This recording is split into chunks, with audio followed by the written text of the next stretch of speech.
La pub, c'est tout de suite sur Guérit TV Monde. Marque d'articles d'habillement confectionnés sur place avec du lin, du batik et de l'indigo, du pain tissé. Son nom, Asiki.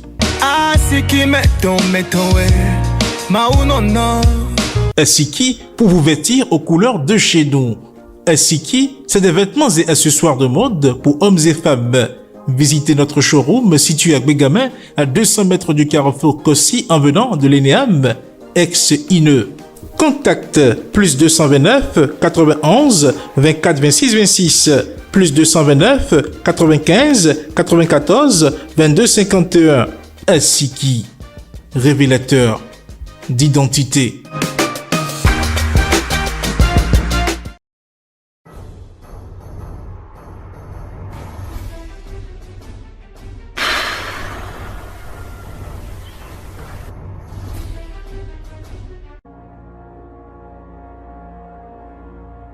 « 3 octobre 2023, mesdames et messieurs, bien le bonjour à tous et bienvenue dans votre émission Tour d'Horizon. Dans la première rubrique, celle des revues des titres, faisons tout de suite le tour de la une des journaux.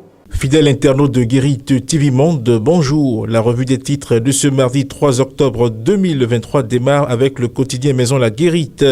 Démolition de l'ancien chantier du siège du Parlement à Porto-Novo. Les clarifications du gouvernement. Le porte-parole Wilfried Léandre Ngbedi situe l'opinion sur l'aspect juridique. Mairie des Agégués, le SE Jean de Dieu Koudjo rétabli. Le quotidien l'affiche du jour. Société détournée de son usage, le tramadol fait des ravages au Bénin. Drame assez craqué, l'exécutif appelé à s'expliquer devant la représentation nationale. Commune des Agégués suspendue, le secrétaire exécutif de la mairie reprend ses fonctions. Tribune de la capitale, expansion de nouvelles technologies, de l'information et de la communication. Quel avenir pour le journalisme? Quotidien d'Abarou, santé, 14 cabinets illégaux fermés. Le coopérant, à propos du chantier du siège de l'Assemblée nationale abandonné, le gouvernement justifie la démolition de l'éléphant blanc à l'entrée de Porto-Novo. Bénin, plusieurs cabinets fermés pour exercice illégal de la médecine. Quotidien Matin Libre, vie des médias au Bénin. Guérit TV Monde célèbre 7 ans d'existence. Vote du budget 2024, les choses commencent mal au Parlement. Les prémices d'une session budgétaire houleuse. Le gouvernement manque d'élégance dans sa manière de procéder. Kamal Ouassangari se plaint à la Cour constitutionnelle. Le Béninois libéré, cadre de vie à Porto-Novo. Des précisions sur les raisons de la démolition de l'ancien siège de l'Assemblée nationale. L'informateur à présent, suspension du SE des Agégués. Le conseil de supervision désavoué. La décision devrait être rapportée. Aspirana à l'enseignement supérieur, l'étude des dossiers lancée. Et puis secteur de la santé, exercice en privé, le désordre continue. Le matinal, secteur informel dans le zoo, guerre contre la vente illégale d'huile à moteur. Et puis, 7 ans d'existence au Bénin, Guérit TV Monde célèbre son jubilé de laine. Retour maintenant au quotidien Maison. Inscription au fichier national des AME du supérieur. Éléonore Yahi Ladécan lance l'évaluation des dossiers. Et puis Église catholique, le programme des obsèques de Monseigneur Marcel Agboton. Fin de la revue des titres de ce mardi 3 octobre 2023. À demain. Et c'est le moment pour nous de retrouver l'invité du jour.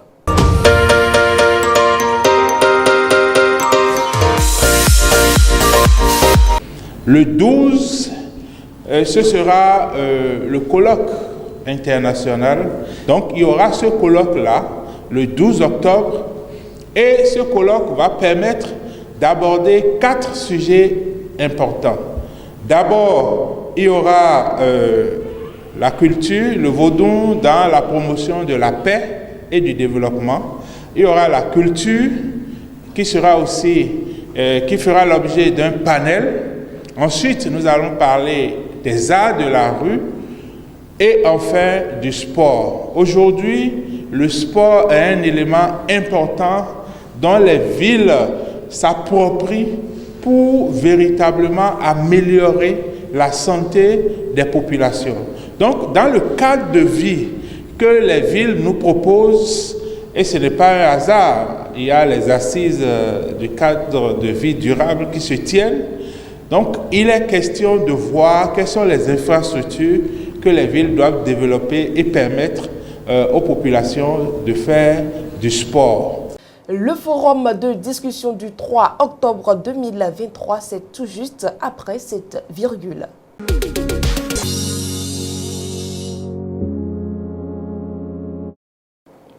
Et nous sommes dans le forum de discussion avec Charles Alban Daoui. Charles Alban Daoui, bonjour. Bonjour Latifat Kawed. Exercice en privé dans le secteur de la santé. Des personnes ont encore le courage d'exercer de façon illégale. Oui, malheureusement, des personnes se permettent encore de s'adonner de façon illégale à cette activité-là. C'est malheureusement le constat qui est fait. Et vous savez, c'est un peu comme on le voit dans d'autres secteurs. Quand on parle par exemple de la corruption, quand on parle du vol, malgré la répression du vol, malgré la répression de la cybercriminalité, il y en a toujours qui continuent donc de s'adonner donc à cette activité-là. Donc c'est la même chose qui se passe dans le domaine de la santé malheureusement. Et parce qu'on se rappelle qu'il y a quelques années en arrière, il y avait eu une opération sur toute l'étendue du territoire national qui avait conduit à la fermeture de tout ce qu'il y avait comme cabinets illégaux d'exercice de la médecine en privé. On s'était dit qu'après cette opération-là, les gens auraient pris conscience et ne s'aventuraient plus donc à en créer. Mais l'homme étant l'homme, et comme il y en a qui sont toujours dans la logique de ce que les lois sont faites pour être violées, que les tests sont faits pour être contournés, il se fait que il y en a qui continuent donc d'exercer de façon illégale la profession donc de médecin. Et c'est dommage que l'on veuille que l'on entreprenne dans ce domaine-là de façon illégale, parce que là, il est question de la santé. Et la santé, on n'a pas à jouer avec. Et la santé, c'est quand même assez sensible, c'est un bien assez précieux avec lequel on ne saurait jouer. Mais comme on le dit, des personnes sans vergogne, sans conscience, n'ont que faire de ce caractère précieux donc, de la santé. Et dans ces cabinets-là, qui sont créés de façon illégale, ce ne sont pas des soins de santé adéquats qui sont dispensés aux patients qui viennent, aux populations qui viennent. Donc du coup, je pense que l'opération qui a été récemment menée et qui a conduit donc à la fermeture de tous ces centres de santé-là, justement parce qu'il y a des gens qui se sont plaints de la qualité des services rendus dans ces centres-là, ou des gens qui se sont plaints de l'exercice de façon clandestine dans ce secteur. Et c'est cela surtout, il faut que les populations elles-mêmes prennent leur destin en main et sachent identifier ce qui est légal de ce qui est illégal. Donc je pense que comme on le fait sur d'autres chantiers, que ce soit le chantier de la corruption, le chantier de la cybercriminalité, il faut continuer donc à monter la veille dans ce secteur-là pour que la pagaille, le désordre ne reprenne plus en ce qui concerne la création tout azimut de centres de santé donc non autorisés par l'État. Alors Charles Alban Daoui, que faire à l'avenir pour ne pas laisser la population en pâture à des centres de santé illégaux?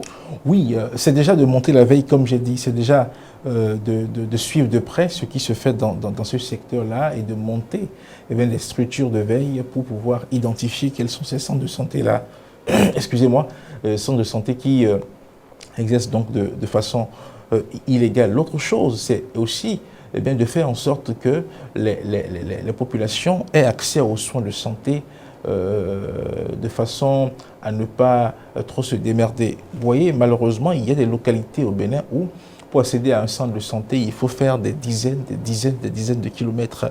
Et parfois, dans des conditions difficiles comme ça, il y a des personnes qui se positionnent pour dispenser des soins, ou dispenser des soins aux populations, mais ils n'ont pas eu l'autorisation pour le faire.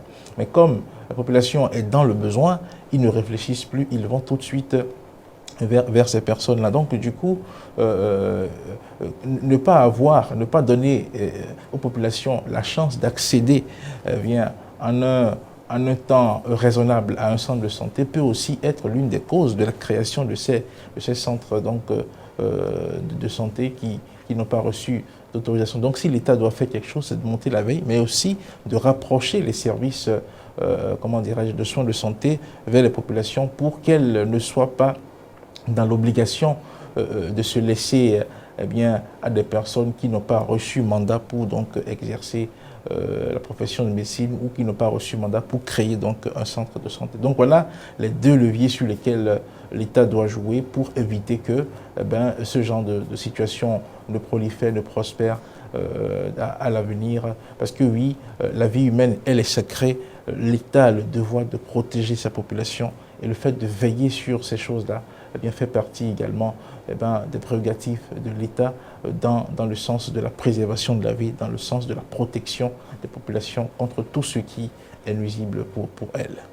Merci à vous, Charles Alban Daoui. C'est moi qui vous remercie. Mesdames et messieurs, nous sommes à la fin du forum de discussion du premier mardi du mois d'octobre. Voici à présent la prochaine rubrique de votre émission.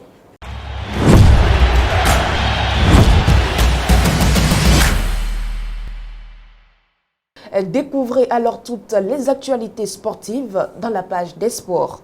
Le sélectionneur Guénot Ro a annoncé la liste des guépards du Bénin pour les journées FIFA d'octobre 2023 où l'équipe nationale affrontera le Botswana et Madagascar. Parmi les convocations, une première qui fait sensation est celle de Steve Warren Traoré, l'attaquant évoluant à Lokomotiv Sofia en première division bulgare, est appelé pour la première fois en sélection. Outre la nouvelle recrue, cette liste réserve également le retour en sélection de deux autres joueurs, à savoir Johan Rock et Sebio Soukou. Le championnat d'Afrique par équipe des 12 ans et moins de tennis s'est ouvert ce lundi 2 octobre 2023 au Royaume chérifien. Dans ce cadre, le Bénin, représenté par une équipe dans la catégorie des filles, séjourne sur le sol marocain depuis le 28 septembre dernier à la suite de sa mise au vert tenue au Bénin Tennis Club sur les ordres de Marette Daniel.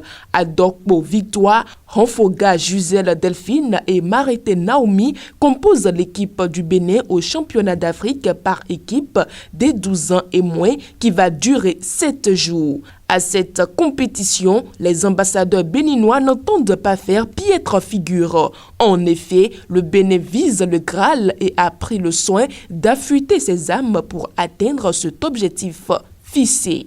Il faut rappeler que le Bénin a obtenu son billet pour le championnat d'Afrique par équipe des 12 ans et moins lors du tournoi qualificatif au Ghana. L'équipe du Bénin avait terminé deuxième derrière le Nigeria qui aussi s'est ouvert les portes de la phase finale. Pour finir avec les informations sportives, la Fédération béninoise de football a annoncé officiellement le report du championnat professionnel béninois pour la saison 2023-2024. Cette décision a été prise par le comité exécutif de l'instance et elle a été communiquée aux acteurs du football au Bénin via une note circulaire. Tour d'horizon du 3 octobre 2023, c'en est donc terminé. Mais une chose pour vous, chers amis internautes, l'eau sale n'empêche pas les plantes de pousser. Alors, ne laissez pas les mots négatifs arrêter votre progression. Merci de nous avoir suivis et à demain.